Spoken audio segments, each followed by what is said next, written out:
So Helldivers released its Force of Law Warbond, and I have finally taken the weekend to go ahead and check it out. It took me a while to actually get everything, but I wanted to basically give a review on this Warbond because I actually enjoy this. And another reason for that is I really want to take a look at this because if you go to the Helldivers 2 Discord, everyone says it's mid or it's bad. If you go to a Helldivers 2 YouTuber, they'll tell you it's like a really great Warbond or it's the best Warbond ever or only one thing is bad, and it's like, what exactly is it? Like, I can't get a straight answer. So I went ahead and bought the Warbond myself, and I went ahead and checked out what it has to offer.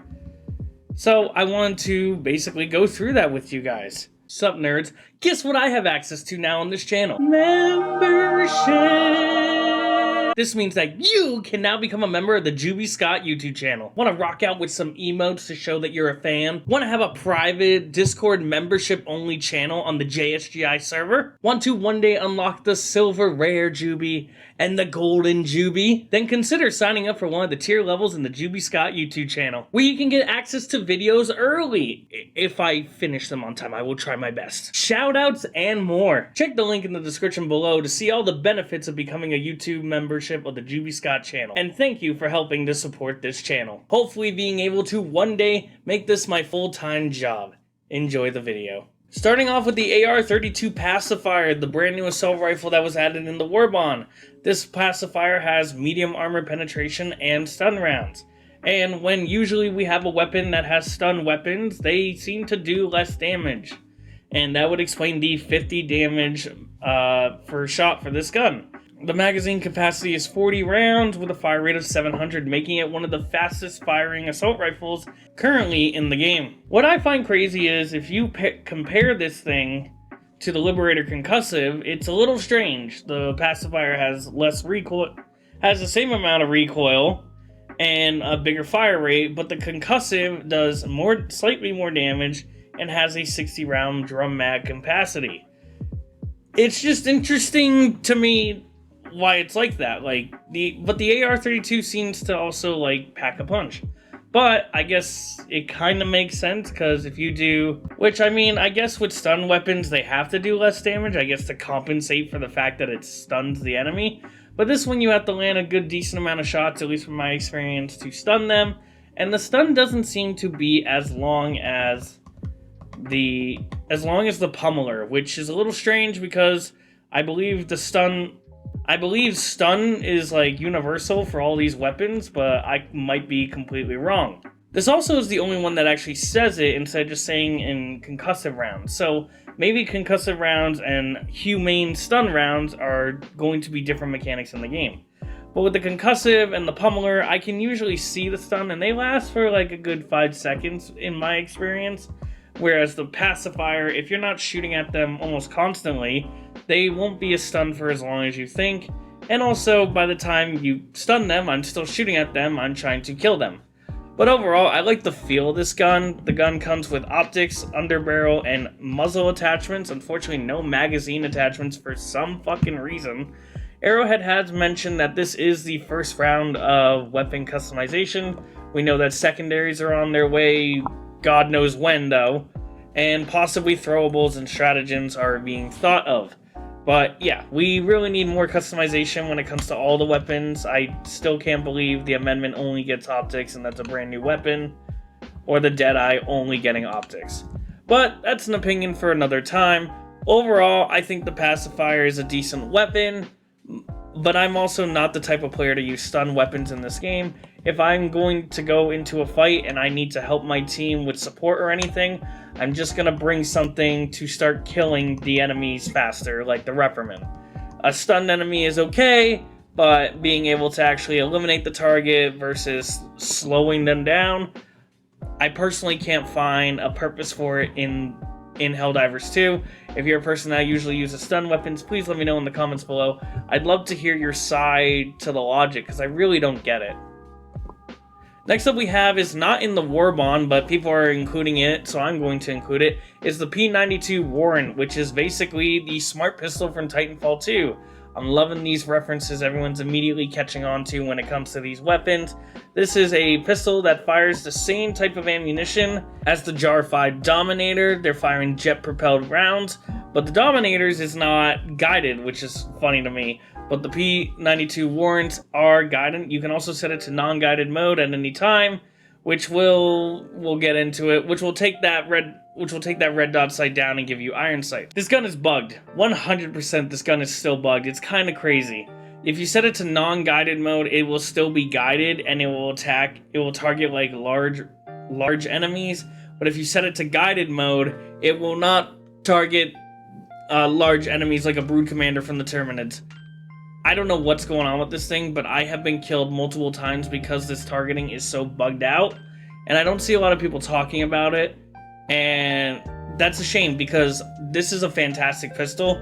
I usually am one that uses the Verdict. Once the bugs of this pistol, hopefully in the next patch update coming Tuesday, hopefully they can sort all this stuff out for it, because I would love for this to be my primary weapon, but until then I'm probably going to stick with the Verdict and the Senator. And sometimes I like to use the Peacemaker. I like the Peacemaker, dude. It's fun to use. Next up, we have the Guard Dog K9, which I finally got. And if you're looking at my screen right now, I'm going to put gameplay footage up. Because you can see right here, they're using the actual Guard Dog, the normal Guard Dog for the footage.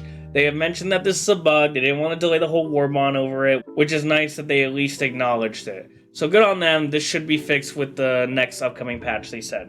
But the Arc Dog, showing gameplay footage now. The Arc Dog, I love it, dude. It's so good. I thought this was going to be a team-killing nightmare. The good news is that I have yet, and I've been playing with randoms and teammates, I've actually been killed by it, I want to say just once so far. This was something I just recently got. And other than that, though, I absolutely love this thing. It fires out a short distance, and it will ricochet. It's literally the arc thrower on a guard dog, and I love this thing to the point where I'm starting to use it more. So instead of just always bringing the spear, I'm bringing a guard dog, and I'm trying to figure out another support weapon to bring to still be helpful for the team for big enemies, possibly the Quasar or the MLX Commando. Overall, I don't know what everyone's saying in the Discord. I love this guard dog K9, and it's super helpful on the fighting field, I'm gonna be honest. Definitely something I'm going to carry a lot more of. Next thing we have another weapon that I don't understand and is also bugged in the Warbond because you can't actually watch the video. There is no video. Once again, will be patched soon. The De-Escalator. The De-Escalator is another favorite stratagem of mine, and I don't know what is up with people because I'm getting so many mixed reviews, but I'm seeing a lot of people say this weapon is terrible, and I'm like, what are you smoking? Because this thing slaps so hard. It's actually kind of amazing. This thing, as me and Candy have been joking, basically cooks giant enemies from the inside out. When you shoot this into a crowd, it will electrocute everything in the area, including yourself, so make sure you watch your shots. And if you shoot it at a Charger or Bile Titan, you can actually kill them pretty quickly, on Hulks as well. People are saying that this weapon can't actually kill them, and I'm really confused, because I absolutely can. This thing has medium armor pen, and it's explosive, so it's working for me. And if you and your buddy, like me and Candy like to do, have two of them, and you just unload on a Charger, you will literally cook this thing from the inside out. I absolutely love the De-Escalator. It's such a fun weapon. I don't know what people are talking about. Maybe they're standing too close to it and getting team killed all the time. At that point, just get better, because this thing's an amazing weapon. Absolutely love it. Now, onto probably my new favorite medium armor, just because of the look. When I played Airsoft, I actually did a SWAT uniform. I'll see if I can put a picture up now so you can see past Juby. When I did Airsoft about 5 years ago, I actually went with a SWAT look, a 1980 SWAT looking armor, and I loved it. Of course, I was seen in the field a lot, but that's besides the point. I was just there to have fun. But now we actually have SWAT armor, which is amazing to me. And this is the BP-20 Corrections armor. We have a medium armor and a light armor in the Warbond, and a heavy Judge Dredd looking ass in the Superstore. This thing has 25% resistance to chest damage, resistance to explosive damage, and prevents all damage from bleeding if chest hemorrhages. So basically, you won't bleed out to death if you get shot in the chest. I absolutely love this armor, and I think the ballistic padding is good. I don't really have any complaints to it. I've heard people say that basically we technically finally have like actual damage resistance. That's not just explosive damage and stuff like that. I don't know how true it is. Listen, in this game, you die quick regardless, depending on what you get hit by, so I'm still screaming about the fact that I hit the stim button and I don't actually heal, so that's how I feel about surviving in this game. Overall, I think these armor sets are absolutely beautiful. The medium armor, the capes look alright. They're not the best capes I've ever seen, but I absolutely love these. The little Helldivers badge, dude. It's really funny that this came out and then the RBDs in Darktide are coming out this month. I swear to God they planned this because we have cop-themed stuff all month long. I'm waiting for Space Marine 2 to have something, honestly. The last thing to talk about when it comes to like actual like legibility, like is this useful or not, is the stun pods booster, which is basically the explosive stun pods. And I'm not even going to bother showing you it. All it does is you land there and it stuns everything in the field. I find this genuinely more annoying than the explosive hell pod. My friend Candy hates the explosive war hell pod for some reason, even though I've never died to it. Stun pods are horrible because you're all stunned. Everything including you are stunned together. I would genuinely say this is probably the worst booster of all so far. And that's coming from someone who used the Masters of Ceremony double sample thing. But overall, I don't know what's going on with people. Oh. Sorry, I forgot one more thing. It's the G109 Urchin, which, I'm going to be honest, I agree with everybody out here. Yes, this thing will stun an enemy and will hold them there. But kind of like the pacifier, I just don't see the point of stun weapons, honestly. And this thing will just stun a Hulk completely, which is pretty cool, or a flesh mob, so you can unload into it. But you could have solved all that by just throwing a thermite at it. So I definitely think this is probably one of the worst grenades. I think the stun grenade is still better. They could just give the stun grenade a little bit of explosive so I could take out like bug nests and stuff like that. I would actually run the stun grenade a lot more often. But yeah, when it comes to the Urchin, it's not anything special, I promise you. So that's overall the Warbond. Everything else is like super credits, emotes, and skins. I will say the skins look absolutely beautiful and I can't wait to get them. I really can't. It's a damn shame we did not get sirens on the FRV, which they totally missed out on. They even have sirens right here. You can see the blue and red colors. Like, come on, you should have done it. And you should have done it. What excuse do you have to not? But overall, I really, really enjoyed this Warbond. I am loving going through it, and like I said, just the fact that we have 2 cop themes in 2 different games coming this month is pretty interesting, and I'm all here for it, I'm gonna be honest.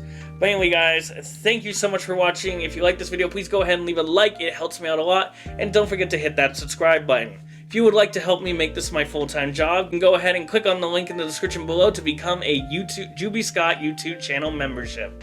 For only a couple dollars a month, you can help me out, get some emotes, and get some early access to videos like this one. Thank you guys so much for watching, and I will see you all next week.